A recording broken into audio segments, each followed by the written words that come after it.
चल रहा था तो वे अपनी पत्नी का ख्याल नहीं रखते थे। मैं उनके घर गया तो क्या हुआ सब इस कहानी में आपको बताइएगा। मैं अक्सर स्टोरी पढ़ता रहता हूँ और मेरी ज्यादातर रुचि शादीशुदा औरतों में ही रहती है।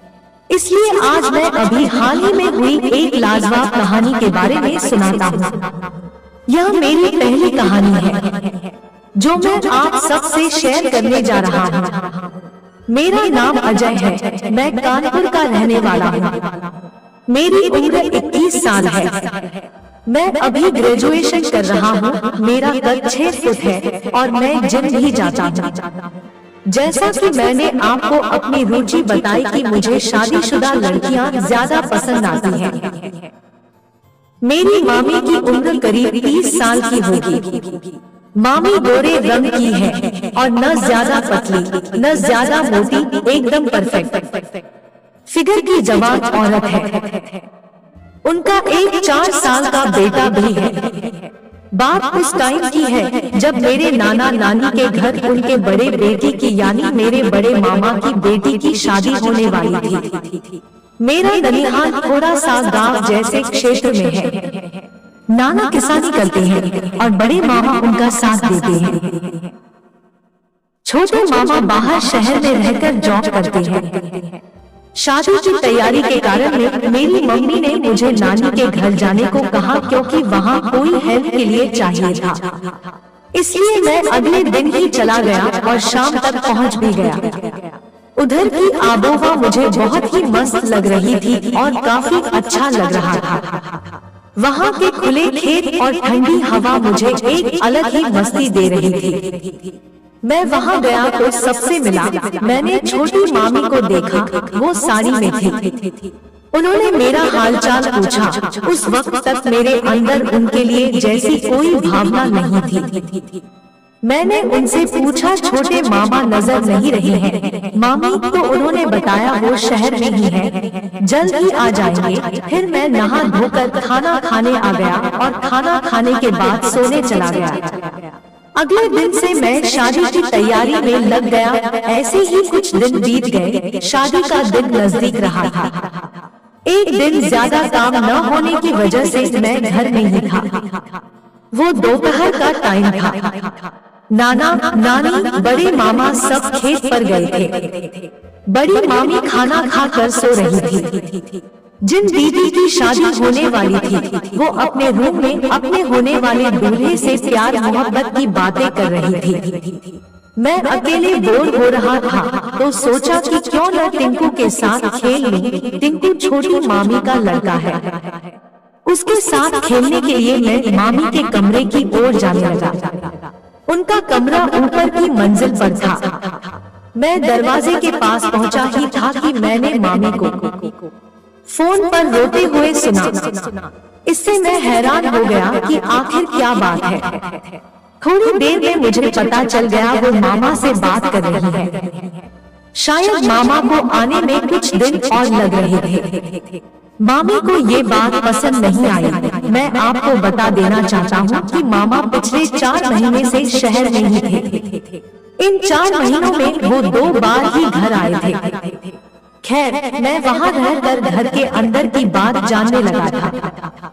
मामी से मेरी अच्छी बनती थी, उनसे खूब बातें होती थी। उनके लिए कोई था तो मैं, जिससे वो एक दोस्त की तरह थोड़ा बात कर सकती थी। फिर दूसरे दिन सब लोग को बाजार कपड़े लेने जाने को हुए। हम सब एक कार में जाने वाले थे। सबने शॉपिंग की, उसमें काफी देर हो गई थी। खरीदारी से निपटते निपटते शाम हो गई थी। हम सब लौट रहे थे। मामी मेरे बगल में बैठी थी। कार के अंदर अंधेरा था।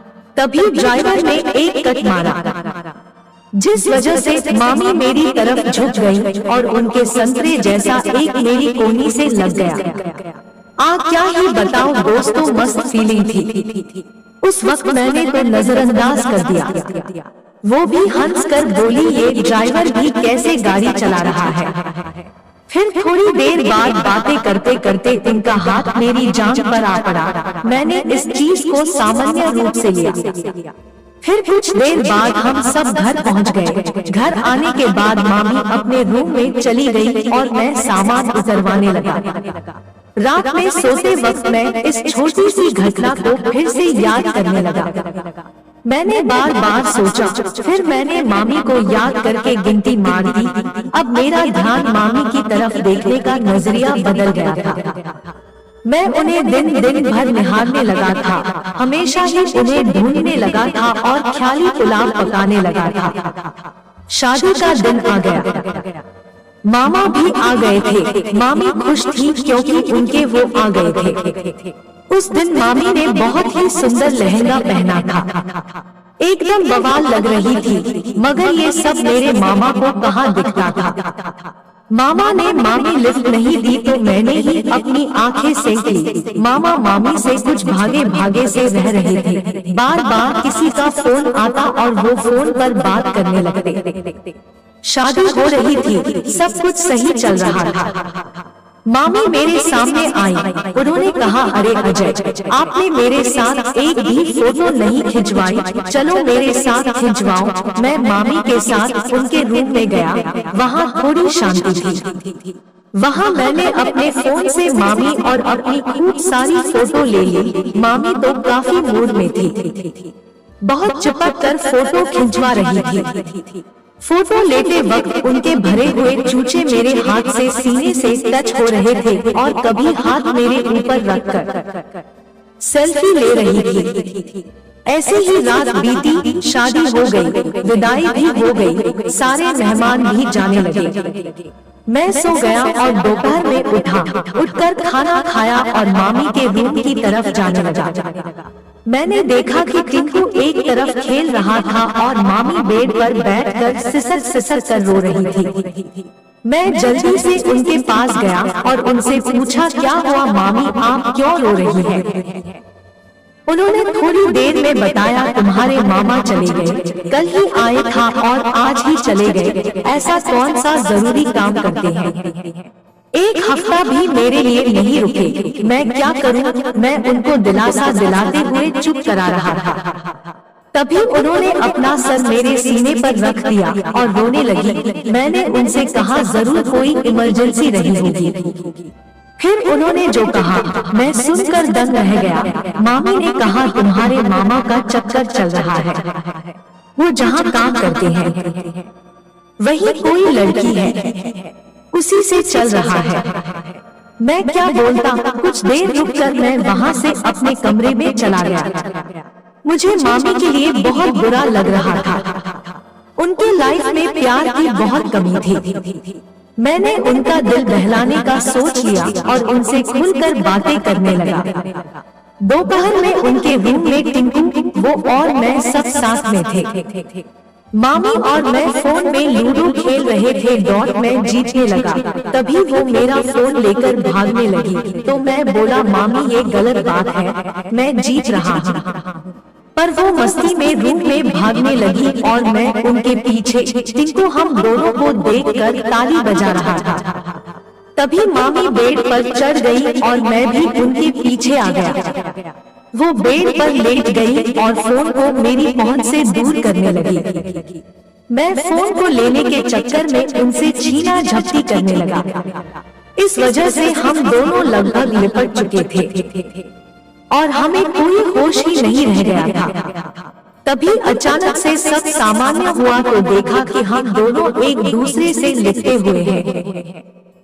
हम दोनों जल्दी से उठे। फिर थोड़ा ड्रामा करते हुए मैंने कहा, ठीक है आप जीत गई, अब कुछ खिलाओ, मुझे भूख लगी है। उन्होंने खाना खाने की बात कही और बोली, तुम यहीं बैठो, मैं यहीं लाती हूँ। ऐसा कहकर मामी अपनी साड़ी ठीक करती हुई बाहर चली गई। मैं और मामी बहुत ज्यादा घुल मिल गए थे। मैं उनके जाते ही उनके जिस्म के स्पर्श और खुशबू को याद करने लगा। खाना खाकर मैं उधर ही लेट गया। मामी अपना काम करने बाहर चली गई। जब मैं उठा तो शाम हो चुकी थी। मैं उठकर छत पर आ गया।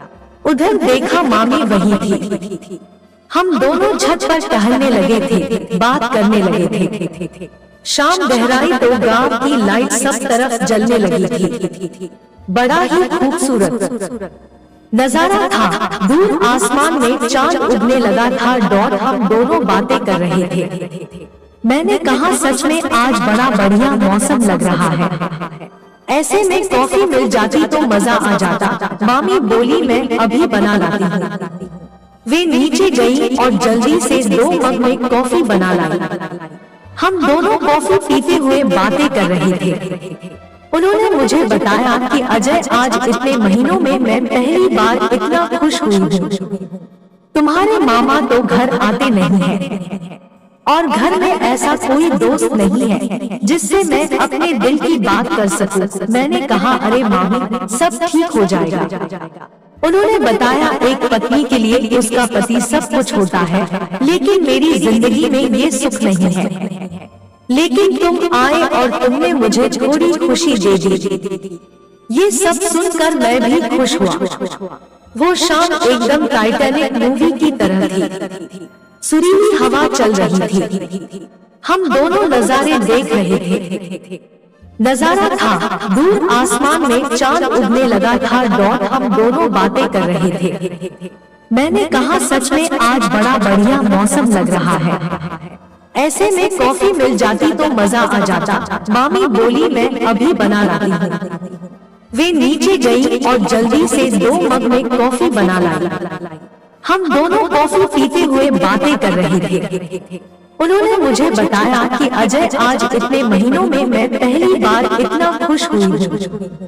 तुम्हारे मामा तो घर आते नहीं हैं और घर में ऐसा कोई दोस्त नहीं है जिससे मैं अपने दिल की बात कर सकूं। मैंने कहा अरे मामी सब ठीक हो जाएगा। उन्होंने बताया एक पत्नी के लिए उसका पति सब कुछ होता है, लेकिन मेरी जिंदगी में ये सुख नहीं है। लेकिन तुम आए और तुमने मुझे थोड़ी खुशी दे दी। ये सब सुनकर मैं भी खुश हुआ। वो शाम एकदम टाइटैनिक मूवी की तरह थी। सुरीली हवा चल रही थी। हम दोनों नजारे देख रहे थे। डॉट ही देखूंगा। वो लम्हा कुछ ऐसा था कि एक प्यासे को कुआं मिल गया हो, एक उम्मीद मिल गई हो। मुझे उनसे प्यार होने लगा था। थोड़ी देर बाद हम दोनों होश में आए।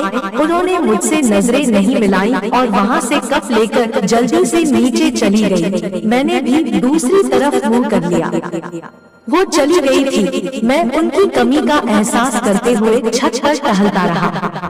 काफी देर बाद मैं नीचे गया। मामी मुझसे शर्मा रही थी और दूर थी।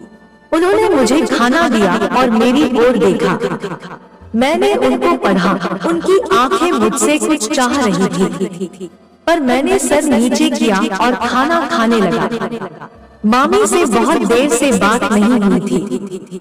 फिर मैं सोने चला गया। मुझे नींद नहीं आ रही थी। बहुत टाइम हो गया। रात के 1 बज गए थे। मैं सिर्फ आज के दिन की हुई बातों को ही सोच रहा था और यही हाल शायद उनका भी था। मैं करवट बदल रहा था मगर नींद नहीं आ रही थी। थोड़ी देर बाद मेरे फोन की लाइट जली। मैंने देखा कि मामी का मैसेज आया है। डॉट उसमें लिखा था कि मुझे नींद नहीं आ रही है। अजीब सा लग रहा है। बिल्कुल भी ठीक नहीं लग रहा है।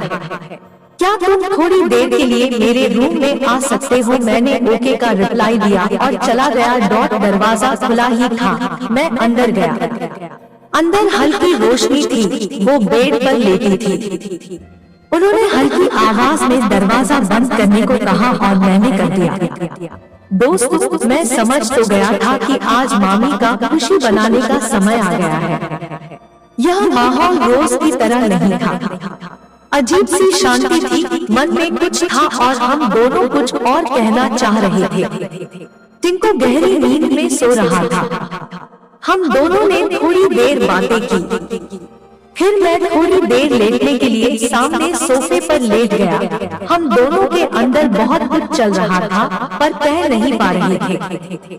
वो अपने बेड पर लेटी थी और मेरी तरफ मुंह करके मुझे देख रही थी। मैं सोफे पर लेटा था और उनकी तरफ मुंह करके उन्हें देख रहा था। हमारे बीच थोड़ी सी बातें हुई। उसी अवस्था में एक ने जवानी के दहलीज पर कदम रखा था और एक जवानी पर थी। हम दोनों एक ही कमरे में थे और वो हसीन रात हम दोनों को सुलगा रही थी।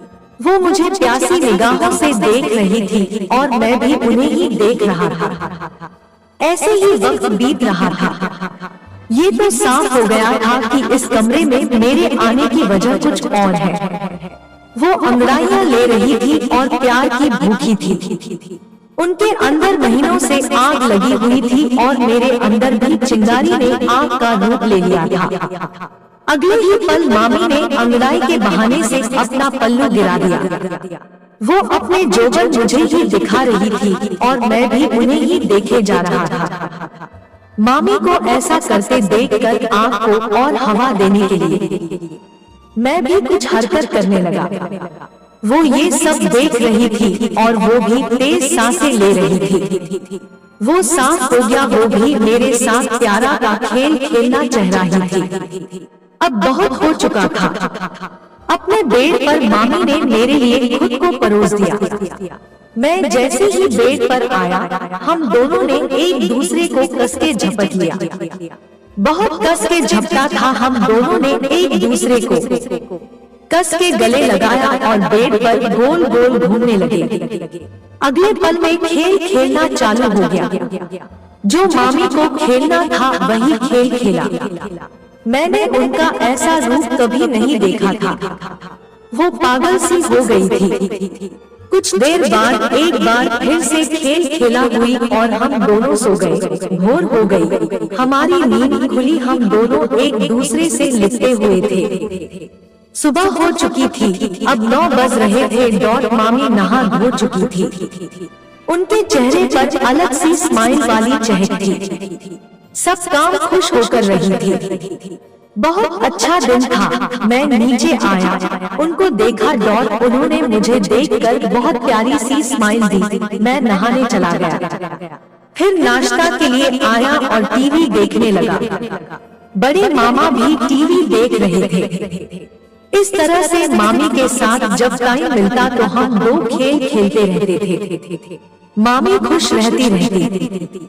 दोस्तों, हमारी कहानी कैसी लगी कमेंट करें और चैनल को सब्सक्राइब कर दे। धन्यवाद।